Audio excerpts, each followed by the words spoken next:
everybody and welcome to my channel. I can't believe I just said that. This is my first YouTube video and I'm really excited to be here, actually. A bit nervous and yeah, mainly nervous that I'm going to watch this video back and there'll be like no sound or like really rubbish lighting, which I'm sure all of those things will be true. Like, I feel like this is not going to be the best sound or lighting or framing, but it's my first one, so I'm giving myself a little bit of grace and just filming and gonna put it out there and hope that you all enjoy it. So this will be a wrap up of the reading that I have done in May. So in May I have read 3 books, which I feel like in the BookTok and the YouTube world is really not a lot of books. But I was actually quite pleased to read 3 books in a month. I've had quite a strange journey, I would say, with reading, which I feel like I will go into detail in on another video. But as a quick sort of recap, I used to be a huge bookworm when I was younger. When I was a kid, I read everything under the sun. Like, my family used to call me Matilda. I would go to the library every week and I would take out like 13 books, which was the maximum books you could take out on the library card. I would read them all and then do the same thing again the week after. And then when I went to uni, even though I studied English literature and drama, I just really fell off on the whole reading thing. And it's kind of, in a way, been one of like my greatest regrets, because for the most of my 20s, so like almost a decade, I then just like barely sort of read throughout that time, and I'm not really sure like why. I think I kind of have a bit of an idea. I've sort of started to unpick it, but yeah, I basically just stopped reading for years and years. And then had a bit of a career change, decided I wanted to work in publishing because reading had been something I loved when I was younger. And then that really kind of kick-started my journey into reading again, which was amazing. And then whilst I was working in publishing, I kind of had ups and downs with reading, in the sense that I read so much. It exposed me to so much in that industry, so many new authors, which I'm really grateful for. But then I also found I kind of struggled with reading because I never got to the point where I didn't start to enjoy it, but when you're doing something for work, it does just become a little bit different. And I was having to read like a lot of books and sometimes not being able to finish books. Like, I'd maybe have to read 3 chapters or something for a submission, or read some more chapters of something else because we were doing a campaign on that, and just kind of mixing and matching, not really being able to always pick what I wanted to read because I was having to read so much for work. And then I sort of left the publishing industry a couple of months ago. I feel like there's a whole many other videos that can be made about all of those things I've just mentioned. But yeah, I left the publishing industry, and was kind of one of the main things I was really excited about when I left was just to be able to read for myself and be able to pick exactly what I wanted to read. So I have set myself a reading goal for 2025 to read 12 books, which again, I feel like in the BookTok world is, or you know, in the YouTube world is not a lot, but for me, I think it was really about not putting pressure on myself and trying to avoid like, you know, massive reading slumps where I'm maybe not reading for long periods of time, because I've obviously done that in the past and I really wouldn't want to go to that place again, because I found that since I've started reading again, I've loved it so much, and it's so like restorative to me and brings me so much joy and happiness. So I picked 12 as kind of like a 1 a month kind of thing, and yeah, I've actually surprisingly to me got a lot further than that so far. So I'm currently, let me have a look.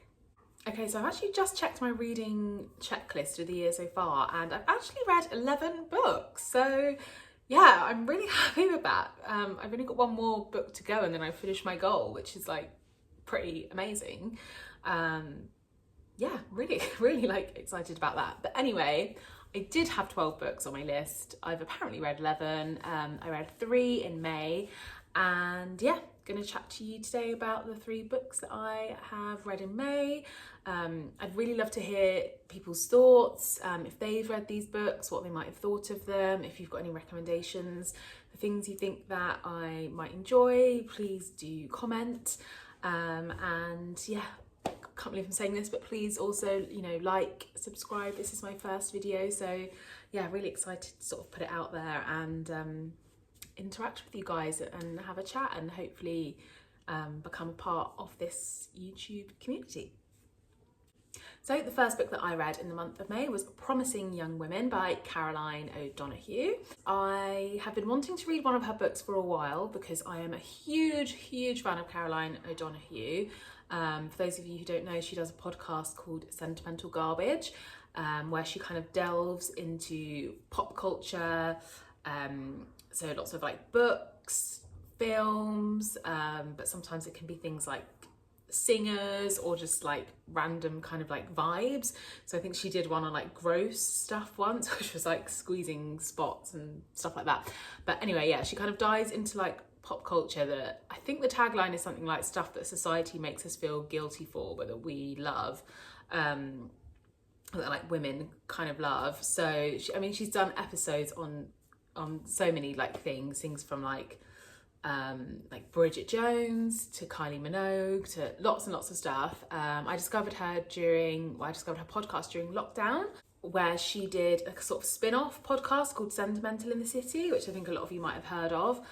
So she did it with Dolly Alderton, and it was going through all the seasons of Sex and the City, which is one of my favourite TV shows of all time, if not my favourite TV show. And yeah, have kind of just been in love with her and her podcast ever since. I've been to see some of her live shows, which are really fun. So yeah, I'd actually never read any of her books, despite listening to her podcast for years now.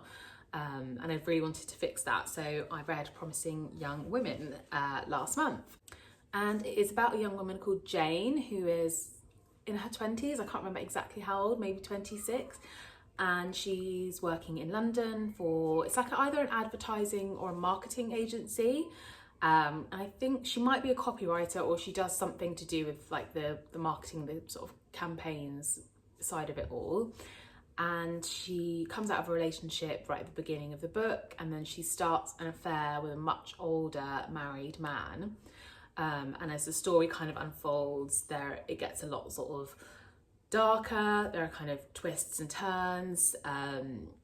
Jane gets quite ill. There's almost like I don't want to say supernatural because it's not supernatural, but it basically goes on a lot of like kind of dark sort of twists and turns. And there's kind of like an element to do with like friendship and like toxic friendship, and relationships between men and women, and older men who date much younger women, and just like, yeah, being a young woman in London, or just being a young woman at the start of your career and trying to kind of carve out a career for yourself in I wouldn't say it's necessarily a male-dominated industry that she's in, but definitely like an industry where it's like men are the top dog, and it's kind of like a bit like kind of blokey and old school in that sort of way.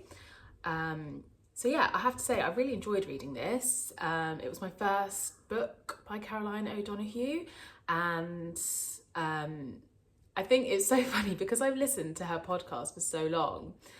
I could it was almost like reading an audiobook. Like I could hear her ear. Like I think she has quite a strong, like distinctive voice, and she has really like interesting, smart, like witty, sharp opinions about things. So like throughout a lot of the narration, I could like hear like her voice in my ear, and those were some of my favourite parts to read. I think she kind of painted the whole picture of like London and being young and working in an office and office culture like really well. That's something that's quite new to me because I have freelanced for a lot of my 20s and then have worked in an office for a couple of years. But she just really gets it right in terms of like the whole, what's that phrase, is that like water cooler, like kitchen cooler, like chats, like just the way like people interact in an office and the different dynamics and kind of the difference between like friends and then like office friends, like work friends. And I kind of haven't really experienced this myself because I was a freelancer, but it feels very like it would be very accurate in terms of like being young and like moving to the city and like going on loads of nights out and trying to like find yourself, and maybe not having like a big group of friends around you necessarily if you've like maybe gone to uni somewhere that wasn't London, and now you're trying to like establish yourself in your career and make friends and you're young. And this character Jane has sort of been caught up in this world where she's like been living with her boyfriend and has kind of fallen into this sort of coupley, I don't think codependent is the right word because I don't think she is codependent, but very much this kind of like coupley world before her time. And so when she splits up with her boyfriend, I think she kind of walks into this like really like exciting, like glamorous, like sexy or like relationship with this older man. And yeah, I found it a very like interesting like experience to be in. It's not something that I can like really relate to in that sense, but it felt like very real, and it felt like maybe conversations I've had with friends, or like conversations that like lots of I think young women will have been having like in the past and like still having now about like relationships with older men, like office dynamics, and like trying to like make your way in the world and in your career. There were also a lot of kind of intriguing, as I said, I don't want to say like it's not supernatural, I'm trying to think of like the right words, things that happened like, you know, maybe a bit like, ooh, like what was that about? Like it's, I don't know, I'm not describing it very well and I feel like I don't want to give spoilers, but as it goes on and Jane, the main character, she basically gets like increasingly unwell and sort of like starts like developing a bit of a drinking problem, you know, maybe not like eating properly and getting really like caught up in this thing, and like some strange things sort of start to happen. You're like, oh, is that real? Was that not real? And like the ending especially, I was like quite intrigued to, I'd like to talk about it with other people and see what other people thought about the ending and if they thought whether or not something happened or if it didn't happen. I have to say one of the things for me is that the main guy, Clem, like I just didn't really find him attractive. Like he just didn't do it for me. So from that perspective, I like the whole time I was just like, Jane, like stop, like leave him. He's not for you. It's not going to work out. But I think that's maybe because I just didn't find him attractive. And also I think it's one of those things where like with a bit of perspective, because I'm a little bit older than the character of Jane, you can kind of look back on it and be like, oh, honey, this guy, he's not for you. But I know that you have to go through this yourself to be able to recognise that. But yeah, really good read, and it's made me really excited to read more of Caroline O'Donoghue's work. I feel like this might have been her first novel, her debut novel. I'm not sure. But yeah, I feel like I've heard her speak on her podcast quite a lot about how she's like really developed as a writer as time has gone on, and she's kind of spoken about things that if she could go back and do her first novel again, like she wouldn't necessarily do that, or she would maybe like write things a bit differently, all that kind of stuff. So yeah, I'm really excited to kind of see like what some of her later works kind of hold as well, and like how she develops as a writer, because I think she said she was 26 when she wrote this as well. Yeah, I've actually got, I think it's Scenes of a Graphic Nature, which is another one of her books on my Kindle, which I think is about a young woman who's like trying to make it in the film industry, which is an industry I have an interest in, and I have a lot of friends who work in film and TV. So yeah, really excited to read that one. And I think I'd recommend this to someone who's looking for like a very like realistic portrayal of London, of like being in your 20s, kind of like toxic friendships, relationships with older men. Yeah, maybe like for fans of like Dolly Alderton. The next book that I read in May was Tomorrow and Tomorrow and Tomorrow by Gabrielle Zevin. I'm going to try and keep this review much shorter because I feel like I have really rambled in that other one. So this is a book that has been on my list for like the longest time. I feel like I'm definitely late to the party. I feel like everyone else online has already read it. If you haven't, you should. And if you have, like, please comment below, let me know what your thoughts are.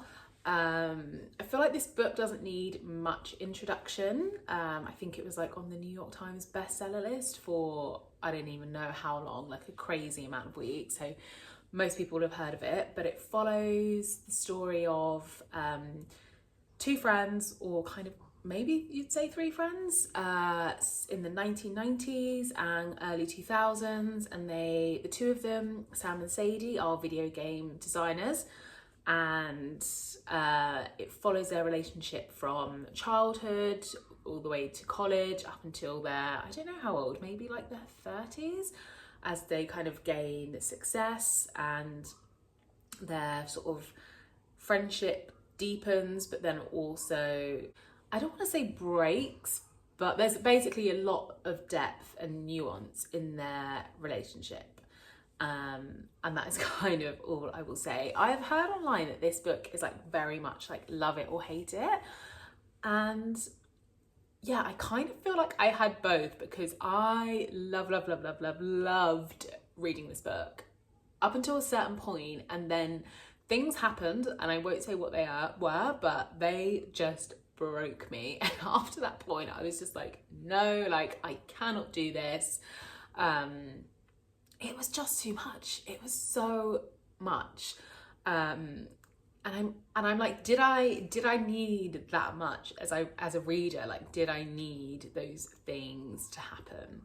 And I don't know what the answer is to that. But yeah, I will say this book is just, it's beautifully written. It's the first book that I have read by Gabrielle Zevin, and she is just like an incredible writer. Like, she paints her characters so like beautifully and so intricately, and I feel like there are characters who, like some of the grandparents, for example, or like some of the other people who like work with Sam and Sadie, who don't really get that much like time on the page, but even, or like not necessarily that much dialogue, but even so, like you feel like they're fully rounded characters, and you just like, you know who these people are, and you can recognize them, you know what their lives are, you know what they stand for. And yeah, I thought there was some like great representation in this book, which I feel like is maybe a bit of a boring thing to say, but I think having like main characters from different like ethnic backgrounds, like a character with a disability, like different religions, but it was never like shoved in your face. It was always just like, this is who they are, and it definitely was a part of their characters and kind of informed a lot of their choices and decisions, but they also all had so much going on for them outside of those things. I also wanted to mention that I've seen a lot of hate online for Sadie, which is like the main female character, and like I enjoyed her. Like I thought, yes, at times she did things that were very annoying, but all the other male characters also did things that at times were like very annoying. So I'm not really quite sure why like the hate has just been centered on her. But yes, I say this is a book that is about so many things. It's about friendships, relationships, it's about video games. And I think that's another thing to mention. Like, I don't really play video games, but I think even if you're not into it at all, like the video game stuff, it's very much woven into the story, and it's so like interesting in terms of like what's going on in the games reflects what's happening in the characters' lives. And it really made me want to get into video games and wish that I played video games, because I really don't. I don't know why, it's just never been a thing for me. But if anyone has any video game recommendations, something that's like easy for a beginner to start with, drop below, let me know. But yeah, it was about creativity, collaboration, ownership, creating stuff with your friends, and how that can affect your relationships. But honestly, for me, this book is like a strong recommend. I think it's like insanely written, beautiful, thought-provoking, and yeah, big thumbs up from me. The third and final book that I read this month is The Griffin Sisters Greatest Hits, I think it's called. Yeah, The Griffin Sisters Greatest Hits by Jennifer Weiner. I think I've pronounced her name correctly. Sorry if I haven't. So this book is set in the early 2000s, so a lot of like 2000 stuff going on this month, and it follows two sisters, Cassie and Zoe, as they start a band and kind of rise to fame throughout the early 2000s, and how it affects them both. Yes, things happen. There's tragedy, there's fame, there's love, relationships, sisterly relationships, and I have to say I loved being in this world. I was born in the 90s, so I'm a child of the 2000s, and there are so many things from it that I just recognise. I think one of the biggest things that I appreciated was having a female main character who self-describes herself as fat. I just think maybe I'm wrong, or I'd love to hear more recommendations. I just really don't see many like that representation of women in books, like main characters who are fat, who are overweight, and then really talking openly about it and trying to go on this like journey of self-acceptance and self-discovery, but especially being like a larger woman in the 2000s, where there was an incredible amount of really toxic body shaming and body stuff. Like, I think we can all remember like the circles of shame in like the magazines, and you know, like thinness being the kind of prized thing above all, and like especially in like, you know, industries like music and film. This obviously follows the music industry. And then on the other side of it, you have her sister, who is like beautiful and thin, and everyone loves her, but is not especially talented. Whereas Cassie is the sister who is, I feel like I'm not explaining this very well. Two sisters, Zoe, beautiful, glamorous, gorgeous, not particularly talented. Cassie, the female main character who I've just mentioned, who's like overweight, possibly like neurodivergent. We kind of delve into that a little bit.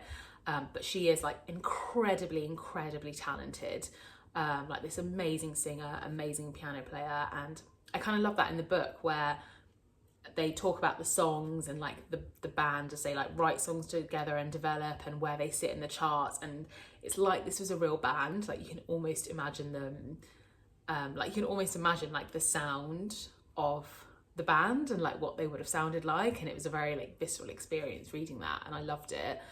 And it kind of flips between perspectives. So you get it back in the 2000s, like when the band's starting out, and as they get more famous and what happens. And then you cut to the now, where the sisters are estranged, they don't talk to each other, they like live on opposite sides of the country, and you kind of figure out, and you know that one of the band members has passed away, and you're kind of figuring out like what happened, where did it all go wrong, and can the two sisters ever repair their relationship? At the same time, one of the sisters, Zoe, has a daughter called Cherry, who's also a musician and is trying to like make it in this modern world. And Cherry goes on this mission to find her aunt Cassie, who has disappeared since all this mysterious stuff went down with the band. Because Cherry is on like a talent show that's supposed to, I think, be like X Factor or, you know, America's Got Talent. And she wants her aunt to be her mentor. I have to say, my bits with Cherry are probably the bits that didn't click the most for me. I think maybe because they were just set in like 2024, and I just loved the stuff that was set in the 2000s so much. Like I just found it so relatable, and I loved going back to that time period and seeing like these two young women try and navigate the music industry and the perils and the ups and the downs of that. And I have a sister, so yeah, just seeing the relationships between these two sisters, and how strong it is, how relationships can break if you don't like nourish and love them and communicate. And I thought it was a really beautiful book, but also really fun at the same time. So yes, that is my reading wrap up for May. I'm really hoping this video hasn't been too long and that I haven't rambled. We'll see when I try and edit it together. But yes, please let me know down below if you have read any of those books, or if you have any recommendations for June. I'm currently moving on to my next book, which is a Taylor Jenkins Reid book. Oh, she is the queen. I love her so much. I'll be very excited to talk about that one next month. But yes, hope you enjoyed the video. Please like and subscribe, and I will see you soon. Bye.